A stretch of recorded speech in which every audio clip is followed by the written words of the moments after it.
Bonjour à tous, 260 personnes à Chalon-sur-Saône, près de 800 sur l'esplanade des droits de l'homme à Besançon. Plusieurs rassemblements ont déjà eu lieu hier à l'occasion de la journée internationale de lutte pour les droits des femmes qui a lieu aujourd'hui. De nombreuses autres manifestations ont lieu aujourd'hui avec plusieurs grèves féministes. Il y en a une à Dijon à 14h, place d'Arcy. L'organisation Solidaire 21 appelle à une grève féministe du travail rémunéré, des tâches domestiques et de la consommation. Un sans-abri a été retrouvé entre la vie et la mort hier matin à Besançon.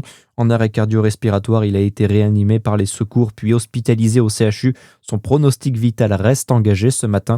Son état ferait suite à une rixe entre plusieurs sans-abri quelques minutes avant. Selon l'Est républicain, un homme aurait été interpellé et placé en garde à vue. À Chalon-sur-Saône, hier en fin de matinée, ils étaient nombreux à venir honorer un monument aux morts près de la gare en mémoire de Pierre Semard, cet ancien secrétaire général de la CGT des cheminots fusillé par les soldats du régime nazi. C'était le 7 mars 1942.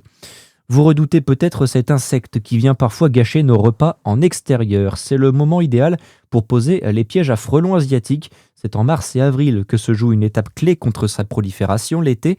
Un plan de lutte a été mis en place par le groupement de défense sanitaire et la Fredon. Les particuliers qui identifieraient un nid de frelons chez eux sont invités à le signaler sur le site lefrelon.com. En France, Sébastien Lecornu affirme qu'il n'est pas candidat à la présidentielle. Je n'ai pas de double discours là-dessus, assure le Premier ministre dans les colonnes du Parisien.